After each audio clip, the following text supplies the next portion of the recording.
Real people, real opinions, Real Talk Radio. The multi-award-winning Niall Boylan Show. And the Justice Minister, Helen McEntee, as you know, published the Criminal Justice Incitement of Violence or Hatred and Hate Offences Bill 2022 after securing Cabinet approval. Now it has also gone to debate, of course, in the Houses of the Oireachtas as well. And last week, the Justice Minister, Helen McEntee, said the proposed hate speech legislation is not radical, as detractors claim. She's also claiming today, she made a statement today to say that that she does believe there's public support for this piece of legislation. And she says those who disagree with it are misinformed or given disinformation. Now, speaking during the second stage of the challenge debate last week, the Minister said some say the bill doesn't go far enough and others believe it goes too far. There has been much commentary on this online, everywhere actually, to be honest with you. And we ran our own poll here at Ireland's Classic Hits and on my own Twitter account, which gets a lot of traction. Now, you could argue, I suppose, that my Twitter account will be slightly biased, so not a very scientific sample.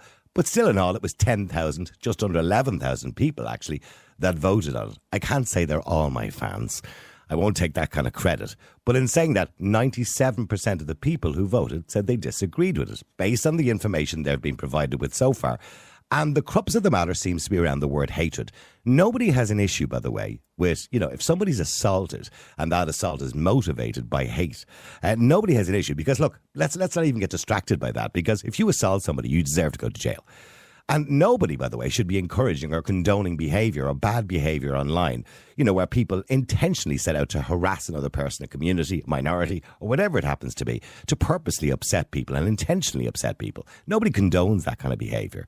But where we have a problem is the Minister's refusal to actually define the word hatred. She said she's got advice from 2 Attorney Generals in relation to this, and both of them have told her not to define the word hatred. She said there's only been 50 prosecutions, but the last incitement to hatred bill, which was 1989, there is an argument, of course, if we've only had 50, well, then maybe we're a very tolerant society and there hasn't been enough evidence to actually prosecute anybody. But in saying that, she wants the judge or a judge to decide what hatred is.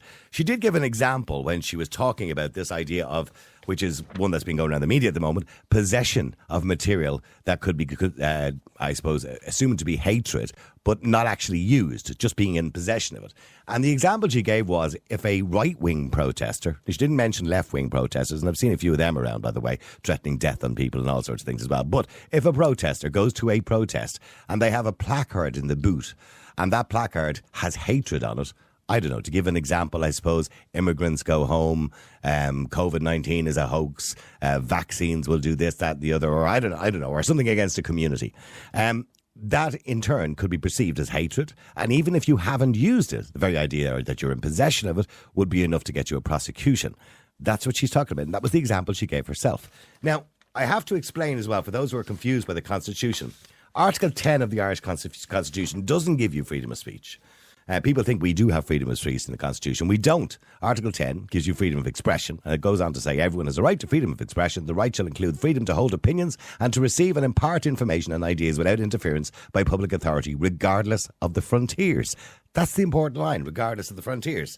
Now, of course, there was a little bit of controversy during the week when Pauline O'Reilly from the Green Party gave her speech in the Oireachtas. And I'll just give a quick listen to what she said, and we're going to speak to Pauline in a few minutes and Ray Bassett, and I'll come back to them in a second. But have a quick listen to what Pauline said in the Oireachtas. When you think about it, all law, all legislation is about the restriction of freedom. That's exactly what we're doing here, is we are restricting freedom, but we're doing it for the common good. You will see throughout our Constitution, yes, you have rights, but they are restricted for the common good.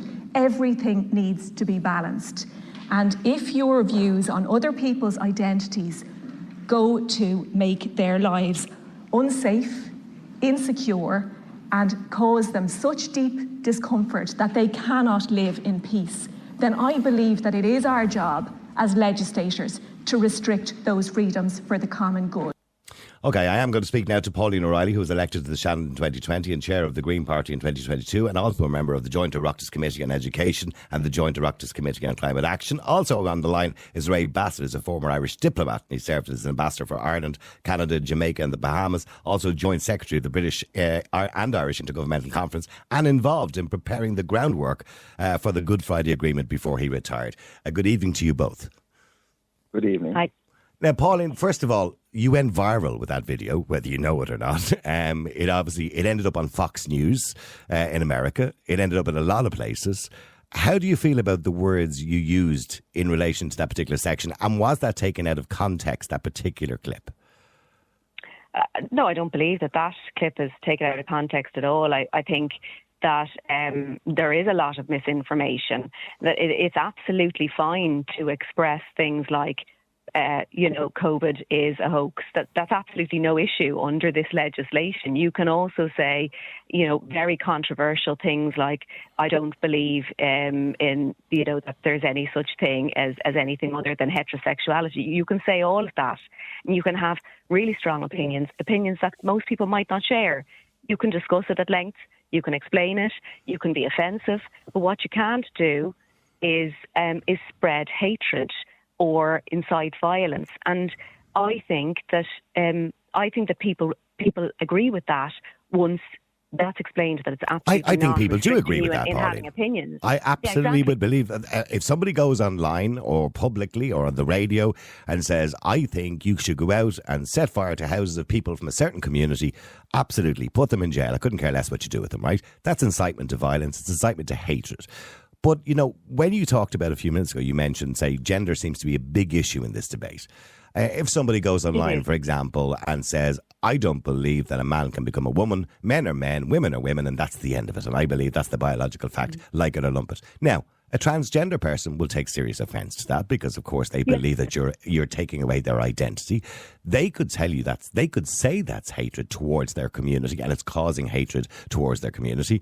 And before you know it, it's up to a judge to decide whether it does or doesn't, because we're not defining the word hate. Well, it's quite clear under the legislation, under Section 11, that you can talk in those kind of terms.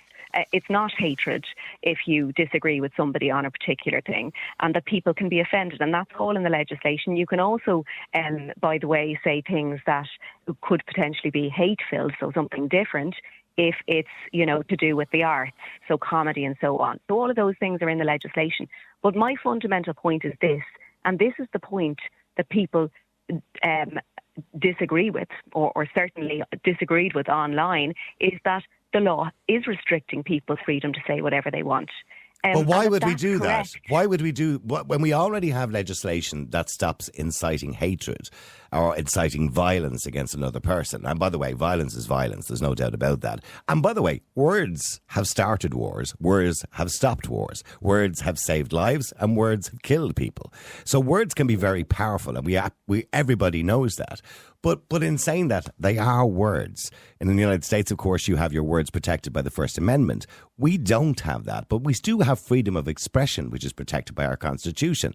And in that freedom of expression, it absolutely says, without a shadow of a doubt, I'm just going to find it here, the last line says that the right shall include the freedom to hold opinions and receive, impart information and ideas without interference by public authority and regardless of frontiers. And I think that's very important, that if you say something that's hate-filled, you will be responsible for it because, of course, society will come down on you for saying it and you have to take responsibility. But should you go to jail? That's a different question. I think, I only wish that people would react themselves but I mean, we don't live in an anarchic society where people can go around and do whatever they want. We don't live in a society where just because you want to go above the speed limit, you just do it because you want to do it. There's a law, it restricts you. All laws are there and they do put in place restrictions. But those laws, it's not a good analogy, Pauline. If you break the speed limit, factually, scientifically, you have more of a chance of having an accident. When you speak, and you speak maybe hatred, it's open to interpretation. So there's no open to interpretation if you're doing 140 miles an hour on a motorway. That's not open to interpretation. It's a factual statement that you are risking your life and the lives of others. Because we can prove that. There's a gold standard to it. There's no gold standard to this. I think that there's absolutely hatred that I have seen, and that it's quite obvious. Society does know, and society and the words that are used change all the time, and I suppose that's where the Attorney Generals are coming from, and I can't really comment on what they are saying as regards whether you have a definition or you don't have a definition. But my entire argument was around the fact that you do have restrictions on your ability to speak. Because if you don't have those restrictions, it is the most vulnerable who are silenced, but not just silenced. They are put in unsafe situations, because over time, if you allow people to say things that are hate-filled, and I can think of examples of that because I receive quite a bit of hate myself. I receive quite a lot of it myself too. Exactly, as a journalist, exactly. So there is a difference. And if you are to, for instance, go and spray paint something outside of somebody's house, that's vandalism. But if you're to spray something outside of somebody's house and it's calling you an effing such and such if it's because racist, of your yes. colour, because of your colour, for instance, that is clearly hate-filled. And there, I don't think that you need to look at science. Okay, that's hate-filled. So that's what we're talking about here. Paul, I think hang on, Pauline. It is being hijacked by particular people who have particular opinions on. Hang on. It's not being hijacked. And let's be clear about this. This has been spoken about not just in Ireland, around the world. Elon Musk tweeted about it. Jordan Peterson has tweeted about it. Michael Schellenberger, who I only interviewed very recently. They have very different opinions in relation to certain matters. And that is the tenet of what a lot of the commentary is about. Okay, it's not actually about the hatred piece. Let me go to Ray Bassett if I can. Ray, it's basically to protect people, vulnerable people, minorities, who at the moment people have a free rein against, essentially. And Pauline has given a couple of examples there. And it's not going to stop you espousing your opinion if you believe that a man can't be a woman, or if you don't like homosexuality, or whatever that the minority that you're having a go at is. It's not to stop you doing that. That won't be in the legislation. Well, I disagree with Pauline, and I approach this, as you said, from a human rights point of view. I helped to draft the part of the Good Friday Agreement on human rights, and my big problem with this is it's so vague. And whereas Pauline was talking there about you do 140 kilometres an hour, that's measurable. We understand it, but to say somebody hates you, that's a very subjective assessment. I mean, there's other parts of the bill where you could go to prison because you disagreed with a genocide. If say a Turkish person came in and said, "You've been talking about an Armenian genocide, but I don't think it's a genocide." That's actually criminalised in the legislation. I don't think we should be passing laws. It's not actually. It says in Section 8. It says offensive condemnation, denial, or gross trivialisation of genocide, except against persons or on account of their protected characteristics. Now, you could say that an Armenian as a minority group, and nationality is one of the protected areas, that you were causing hatred by denying their claim to genocide. It's far too vague. I mean, I have a PhD in biochemistry, and I have no idea what the gender section means. It's well beyond me. It's basically gobbledygook, and it's this all the way through. It is essentially, very, very difficult to quantify and to, But Ray, okay. Well, let's say at the moment you believe the legislation is vague. But would it be fair to say that we haven't changed the legislation since 1989, but yet the world has changed since 1989? We have social media now where a lot more people have opinions. Years ago, when I started in talk radio back in the late 1990s, we had one late night talk show and people used to come on and roar and shout at each other all night. Now people can do that online everywhere. And, and I suppose that the idea is let's update that legislation to make sure that people not behave themselves. That sounds a bit childish, but certainly they don't overstep the mark. Absolutely. And in fact, the whole electronic area has developed.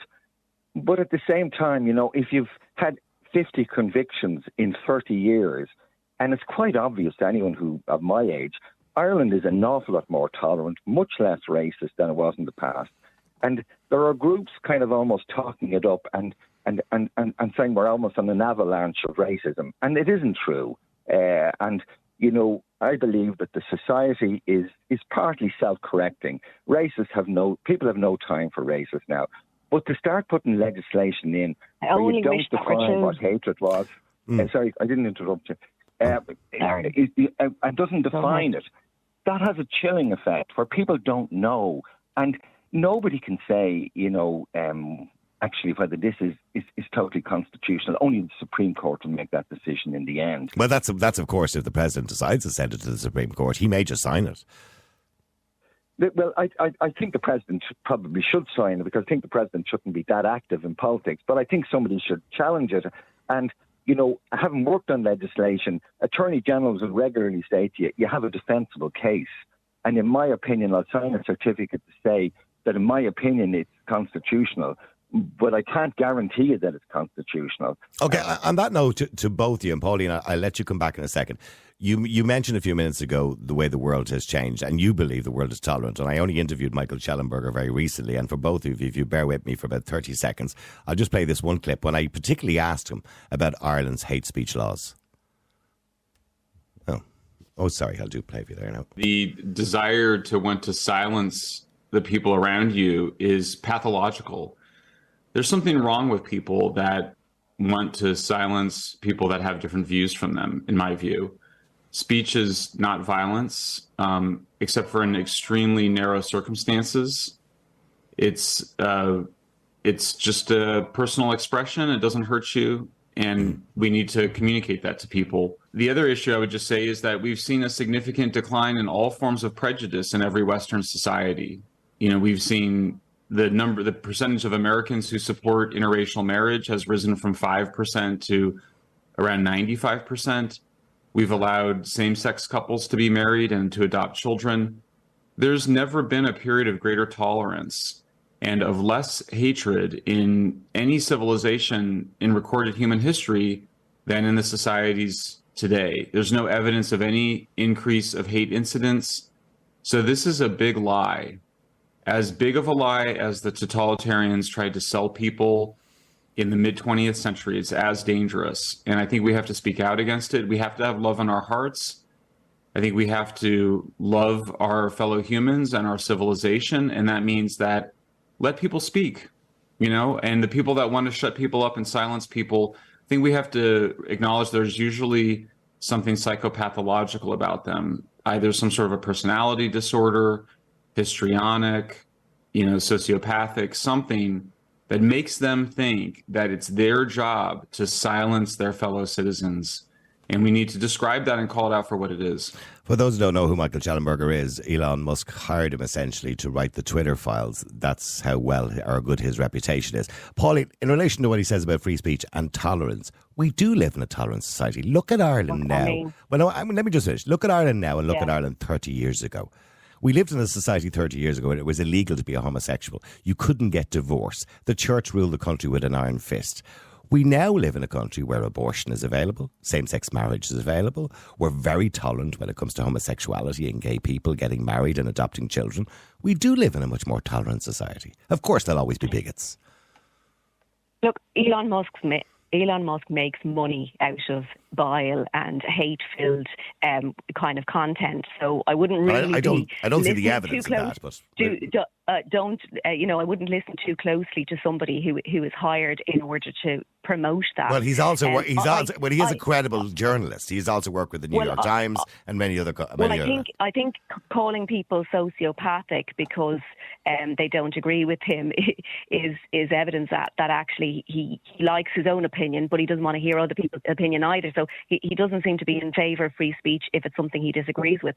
But let's be really, really clear here. You can absolutely have really offensive views. You can express those really offensive views. This is about certain characteristics about some people's identities and being hate-filled about that, because over time, actually, that does lead to violence. And the Gardaí in Ireland have said that there's a 30% increase in hate crime. And I think of it there has been no evidence of that, by the way. There's been now hang on. Hannah McEntee was asked last week to provide evidence of this increase.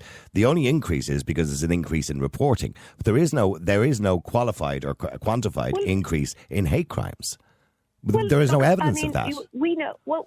Sorry, but we all know incidences in our lives. Of course we do. That do. Well, sorry. That I'll just finish what I'm going to say. Instances that hit the headlines about people who are assaulted for being gay. It happens day in, day out. Of course it does. Yes, absolutely. And it's terrible. Well, but that's covered. Hang on. But hang on, Pauline. If somebody is beaten up because they're gay, because they're trans, because they're black, because they're white, because they're whatever, I don't know, because they're a protected characteristic, that person should go to jail who beats them up. There's no doubt about that. Nobody's questioning that for a minute. And if that's motivated by hatred, and there's words used to motivate that by hatred, I have no problem with any kind of legislation to deal with that. What we're talking about is speech. That's what this legislation does do. And so if you're spreading things that are incitement to violence against people on the basis of these kind of characteristics, like being gay, or if you're spreading things that will generate so much hatred around people. But who decides that? Here's the problem. Who decides that? This is what happens. But who decides? Who decides?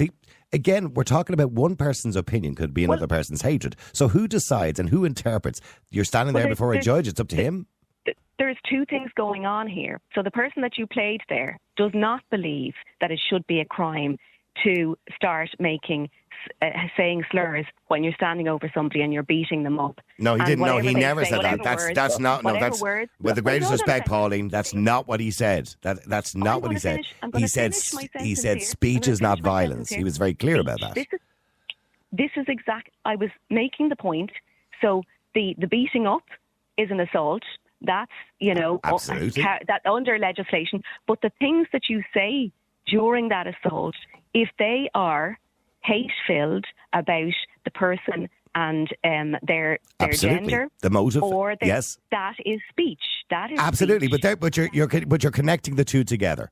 Let's separate them. Nobody, and I mean Pauline, nobody disagrees that if you commit a crime of assault against a person for being gay or for being black or trans or whatever it is, or any protected characteristic, members of the travelling community or whatever it is, and you commit an assault and it's motivated by hate, let it put them in jail. I couldn't care less what you do with them, right? They deserve everything they get.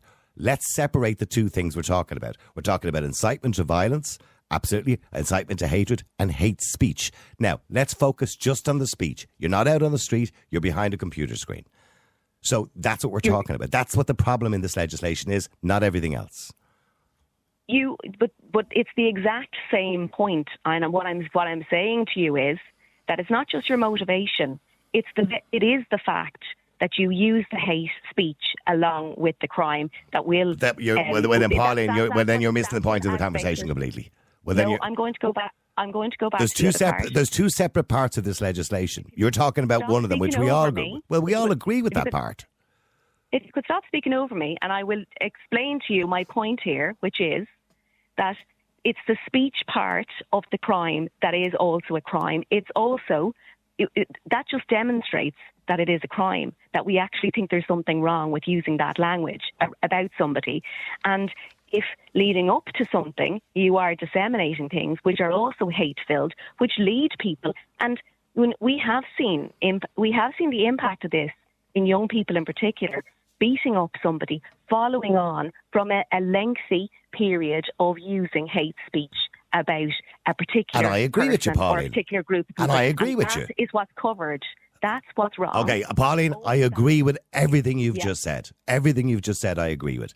If somebody is motivated by hatred to beat somebody up, put them in jail. I don't care what you do with them. Nobody does. Well, no logical person does. That is not the part of the legislation that's up for debate at the moment. But Ray, let me come back to. Well, let me go back to you. You have misinterpreted what I've said there. I'm saying take it out of the assault situation. If you continually use language like that, even if you're not the person who assaults them, but if you use hate-filled language and it is likely to cause this kind of impact on somebody's life, then that is also a crime under this legislation. And I believe that is correct, because we have to have rules around our society and what's acceptable. And I think that we have to protect our young people, particularly vulnerable people, from that kind of environment. And that is exactly what every single law is about.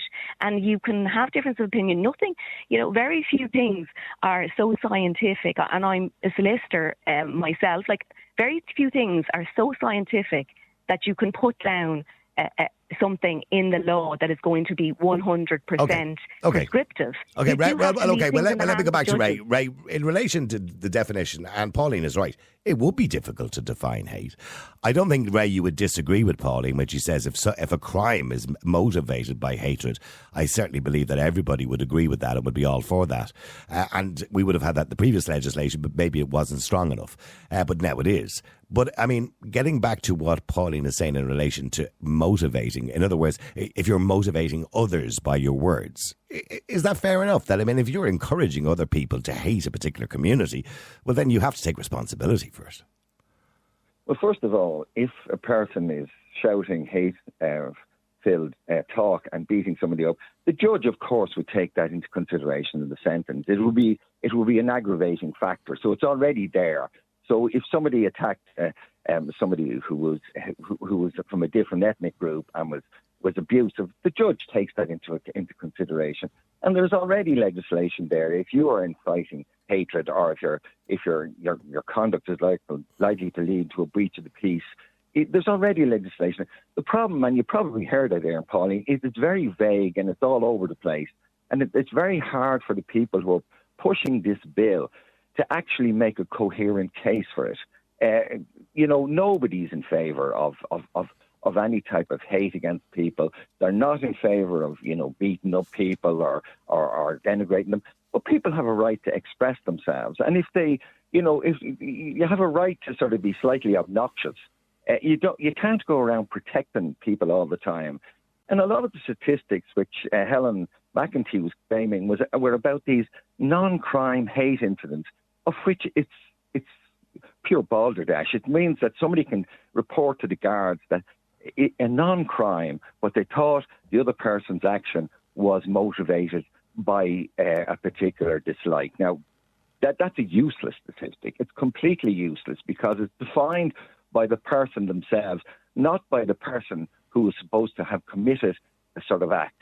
So an awful lot of it, there are people manufacturing statistics. Well, Ray, according to Helen McEntee, she has the support of all the government parties, the Green Party, Sinn Féin, Fine Gael, Fianna Fáil, with the exception of a few independents and people before profit for their own reasons, maybe not for the reasons we would all think. For their own reasons, they want obviously the legislation changed as well.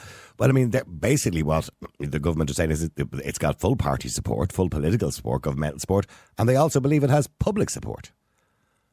Yeah, I think the opposition were asleep at the wheel when this went through, because if a bill comes in and says, we want to ban hate speech, who's going to vote against it? They've only started to wake up now. I mean, in the final debate, the final passing of the bill in the Dáil, there were only 4 people present, according to reports. That's disappointing. And it was only when it went into the Seanad that people started raising the issue. And people start taking cognizance of it. And you know yourself now, it's very hard to get any government backbencher to defend this bill. Senator Ardagh said there have to be major changes in it. I think Sinn Féin are now waking up to the fact that it very badly needs a lot of change. And you'll see Sinn Féin voting, I think, in the Seanad for a lot of these amendments. My own personal view is this bill is so flawed that it'd be better if they let it fall and got started again. Because Pauline, is that not a fair point? I've never seen so much debate about a single bill ever before. So clearly there's a problem, or there's people are misinterpreted it, and the general public are misinterpreting it, and some members of the media are misinterpreting this particular bill. Well, then there's a problem. I mean, when you look at public support, I don't know where this public support is. We've done at least 3 shows in the last 4 or 5 weeks on this. I've also covered it in my own podcast as well. And we struggle to find anybody, even people on the left, on the far left, people that we would bring in just to give balance to a topic on a regular basis, people from the LGBT community, and they don't even agree with it. They think it's wrong. So there's a problem with the legislation. So is he not right? Is Ray not right? Let's sit down and have a look at it. Nobody's saying we don't need something to protect minorities, but we need something that's robust and that everybody can agree with. I think there has been a lot of debate, but I would say, and because, I'm obviously right in the middle of this, I would say that there's a couple of different factors to that debate, and some of it is about pulling in other things and, strongly held ideologies that people are pulling in and saying that they're using that as a reason not to pass the bill at all. There are people who just don't want any kind of restrictions at all on anything that's said. That's just a fact. But I think that most Irish people do want restrictions on speech, particularly if it is going to be hate-filled and it is going to lead to violence. I just don't think we want to live in that kind of society. But the same people who were agreeing with the bill were the same people 8 years ago, I think it was now, in Paris, when people were killed for the Prophet Muhammad cartoon, and we were all out on the streets with our candles, Je suis Charlie. Do you remember that? All demanding that people should be able to do and have freedom of expression. The same people voted in a referendum to get rid of our blasphemy laws because we didn't believe the Catholic Church or religion needed to be protected from harsh words. And yet now here we are bringing in another set of laws that does exactly the same thing, but for people of a different minority. But here's the thing. I mean, I've already explained that under Section 10, you can, if it's something to do with the arts, there's a defence there, so it's not impacting on those kind of cartoons. We're also saying that under Section 11 that you can say things that are offensive and you can have really strongly held beliefs. So I think that there is some amount of scaremongering around the hatred piece. And I totally understand it. I would love to say, here's a definition that's going to work in every situation. And I suppose, but the legal advice is that's not possible. Can I give you an example? Can I give you an example? Yeah. Going back about six years ago, I had a chap in the studio here who was a Holocaust denier. And the reason I brought him in was because, as you know, in some countries in the world, particularly in Europe, Holocaust denial is illegal.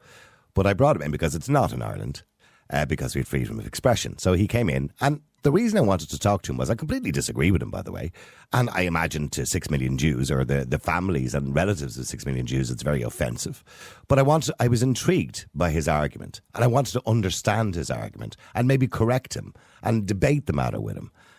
If this bill goes through, I wouldn't be allowed to do that anymore, because that'll be now illegal under this bill. Well, look, I mean, there are some people who don't believe it goes strong enough in relation to anti-Semitism, and that was very clearly came out from the debates. So, I think all of these things are being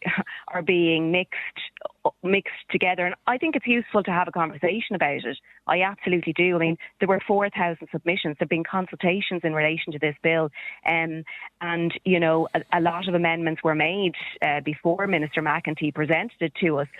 And next week we'll have a chance to discuss amendments again. And no doubt I, as a lawyer, will be looking at it as well and saying, could this be changed? Could that be changed?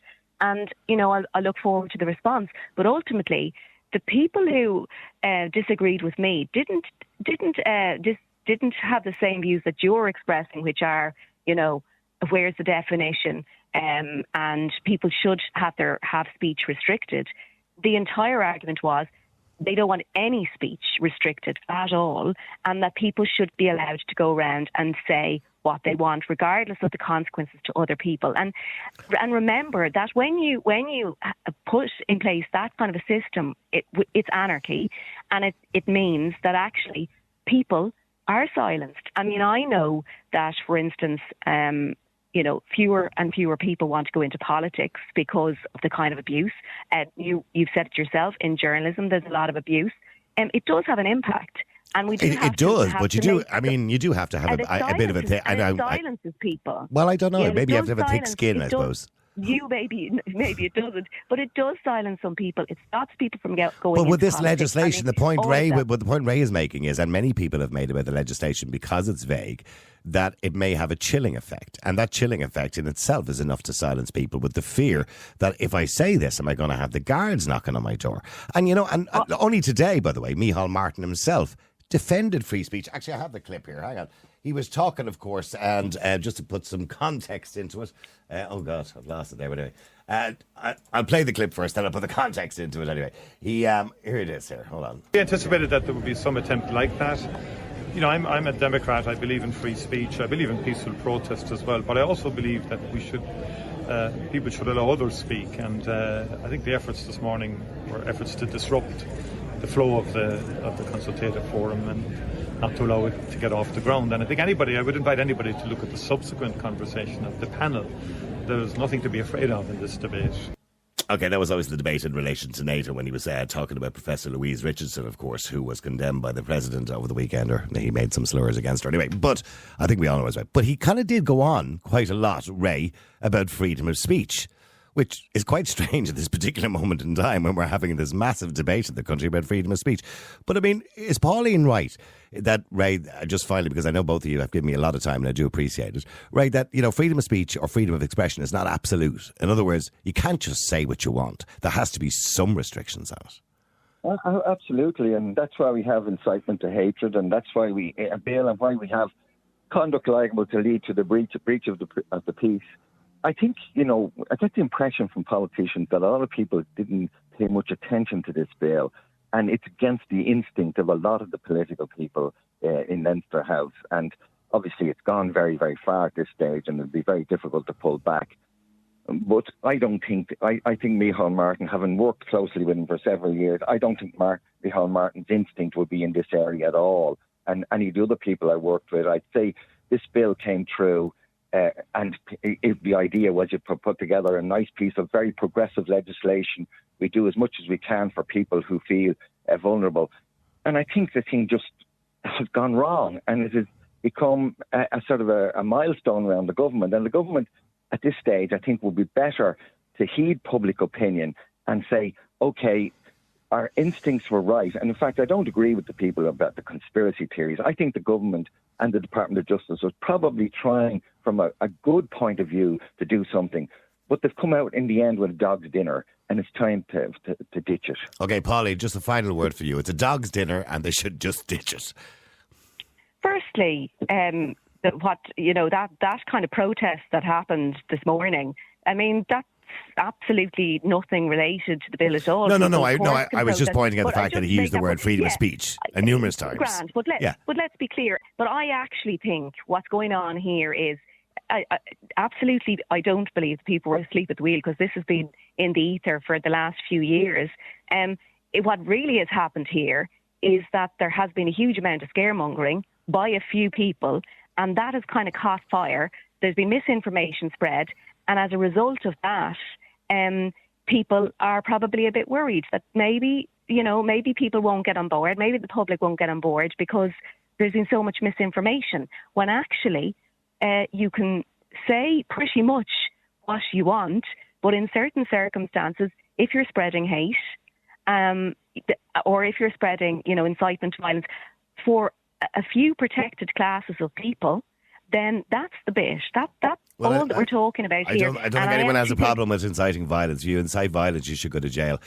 Nobody's issue with that. It's the speech part that people have a problem with. Who defines, be it a judge, what their interpretation is of what hate is. If, in other words, the victim of that particular piece of speech, or the victims of that particular piece of speech that you put out, believe that it's hatred towards them, is that enough for a judge to say it is? That's the problem people have, that it's vague. No, it's not. It's not, and that's quite clear in the legislation. It's not what they believe. It's not what they believe at all. It's what the judge and the legal system believe. And because we have a huge amount of case law there, we know already what hate looks like, and that's all part of a legal system. It's also the cases that have gone before. You don't just make it up with a new bill. Well, hate includes. It's the accepted. Okay. It's this accepted. In the legal sense, it's the accepted principle of hatred, which has already Well, gone the accepted before. principles of hatred are bias, prejudice, contempt, hostility and bigotry. And I believe you should be allowed to be all of those things without going to jail. It's not a nice thing, by the way, to be a bigot. It's not a nice thing to be hostile towards somebody or hold contempt or prejudice or bias towards a person. But I believe you should be allowed to legally do it. Well, I don't think that all of those things. I mean, bias in speech is not hatred necessarily. I mean, if it was, I think that would be different. Half the media would be in jail. Yeah, exactly. I really think that people are egging this up, and I think that they're doing it from a really cynical perspective. And I think that people need to wake up a bit to this kind of a type of politics which is just really cynical, and it's trying to scaremonger. Well, and I mean, make it's people called alarmed democracy, Pauline. You know, when the general public have a feeling or have an input or, you know, are espousing their view and their opinions online in relation to a piece of legislation and submissions, by the way, they asked for public submissions on this and they got them. There's a lot of submissions. And that's right. And 70% of those submissions that they asked the public for, of the 3,200 submissions, disagreed with the legislation. But Leo Varadkar said he didn't care about that because he said, we'd expect that to happen anyway, he said. A number of the points that you brought up now tonight, to be fair, I have explained are not in any way prosecutable under this legislation. And those are the things that actually some people Well, I hope believe not. are. I hope not, Pauline, and I hope we're not back on the air in 2 years' time when somebody's gone to jail for saying one of those things. Yeah, but those are the things that people are fearful about. When I've said, you know, what is carved out under Section 10 and under Section 11. And when, you know, I think that if people understand that it isn't about saying something offensive, that I think the people support it. But the problem is that you have enough politicians going around who are spreading misinformation that people are saying, surely, Pauline, it's the government's fault if people are misunderstanding this, or the media are misunderstanding that. Surely that's the government's fault then. Well, I don't know whose fault it is, but I'm just giving you the facts as I see them. And I'm giving you the facts as I see them, that the real issue that some people, and particularly Elon Musk, had with... Well, you've a bit of a thing about Elon Musk there. was nothing to do with what we're talking about here, about the definition of hatred, which I think that's fair conversation. The real issue was that any speech whatsoever would be restricted. And Ireland does restrict these things. And I think that is also democratic, because in restricting those things, it allows people to have their freedom and to live in security in our country. And we should be proud of that. Just finally, because obviously Pauline had quite a lot to say there, Ray. So if you want to say last few, I've got 30 seconds. Ray, you're quite welcome to have a last say there. Elon Musk does restrict speech on Twitter, so he doesn't agree with total free speech. But I think you just have to judge this legislation on the actual wording of it.